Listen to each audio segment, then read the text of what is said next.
Pengacara Tamsil SHMH, yang mewakili terdakwa dalam kasus dugaan korupsi alat laboratorium di Universitas Sulawesi Barat Unsulbar telah menyatakan kesiapannya untuk membela kliennya di hadapan Jaksa Penuntut Umum (JPU).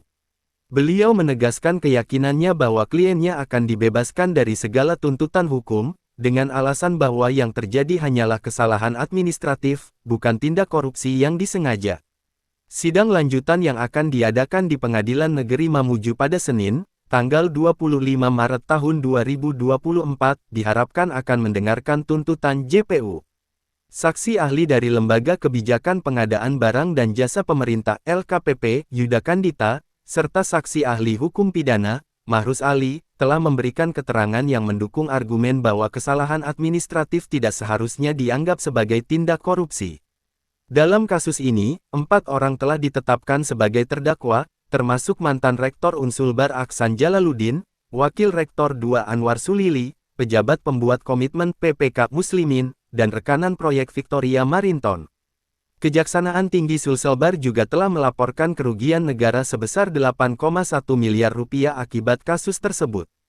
Kasus dugaan korupsi alat laboratorium di Universitas Sulawesi Barat Unsulbar melibatkan 4 terdakwa, termasuk mantan Rektor dan Wakil Rektor 2 Unsulbar. Sidang lanjutan akan diadakan pada tanggal 25 Maret tahun 2024 untuk mendengarkan tuntutan Jaksa Penuntut Umum (JPU). Kuasa hukum terdakwa berpendapat bahwa kasus ini seharusnya hanya mendapat sanksi administratif karena kesalahan administrasi, bukan korupsi. Menurut laporan, tidak ada niat atau skenario persekongkolan untuk mengurangi spesifikasi barang atau melakukan markup anggaran proyek. Namun, terjadi kerugian negara sebesar 8,1 miliar rupiah yang dikaitkan dengan keterlambatan pengiriman barang yang menyebabkan dugaan korupsi.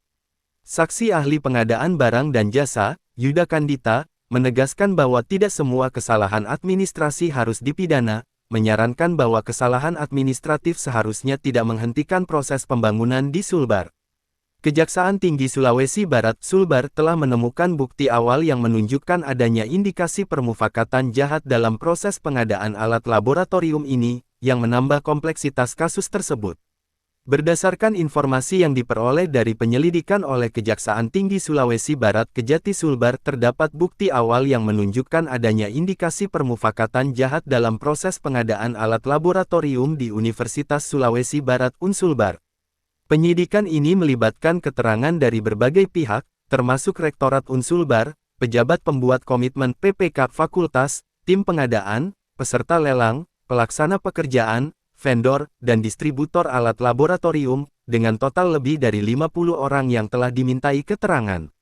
Bukti awal ini mencakup indikasi markup harga alat laboratorium yang diduga merugikan keuangan negara hingga miliaran rupiah. Penyidikan juga mengungkapkan bahwa kasus ini mungkin terkait dengan penggunaan dana surat berharga syariah negara SBSN Unsulbar tahun 2020. Penyidik Kejati Sulbar telah menetapkan seorang dosen bernama Muslimin sebagai tersangka dan terus mendalami kasus ini untuk menentukan apakah ada tersangka lain yang terlibat.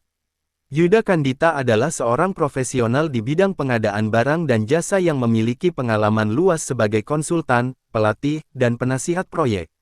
Beliau juga dikenal sebagai saksi ahli dalam kasus-kasus pengadaan publik di Indonesia. Dengan latar belakang pendidikan di bidang teknik kimia dari Universitas 11 Maret, Yuda Kandita memiliki keahlian khusus dalam regulasi pengadaan, manajemen risiko, dan strategi rantai pasok.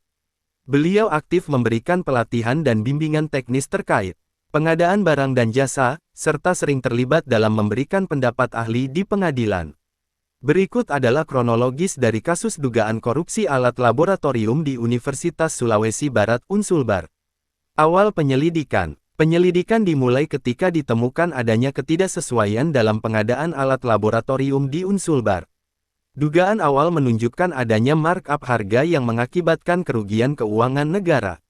Penetapan tersangka. Penyidik Kejati Sulbar menetapkan 4 orang sebagai tersangka, termasuk mantan Rektor Unsulbar Aksan Jalaluddin, Wakil Rektor 2 Anwar Sulili, pejabat pembuat komitmen Muslimin, dan rekanan proyek Victoria Marinton.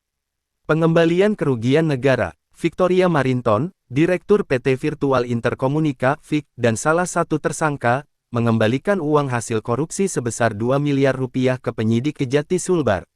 Sidang dan pembelaan. Sidang lanjutan dijadwalkan untuk mendengarkan tuntutan JPU pada tanggal 25 Maret tahun 2024.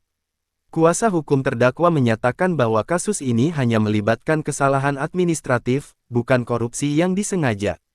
Kerugian negara. Diperkirakan terjadi kerugian negara sebesar 8,1 miliar rupiah akibat kasus ini. Langkah selanjutnya, sidang akan terus berlangsung untuk mendengarkan semua bukti dan keterangan saksi. Kejati Sulbar juga tidak menutup kemungkinan akan ada tersangka lain yang terlibat dan mengembalikan kerugian negara. Kasus ini menjadi sorotan publik karena melibatkan pejabat tinggi universitas dan dana pendidikan. Proses hukum yang sedang berlangsung diharapkan dapat mengungkap kebenaran dan memastikan penggunaan dana pendidikan dilakukan dengan transparan dan bertanggung jawab.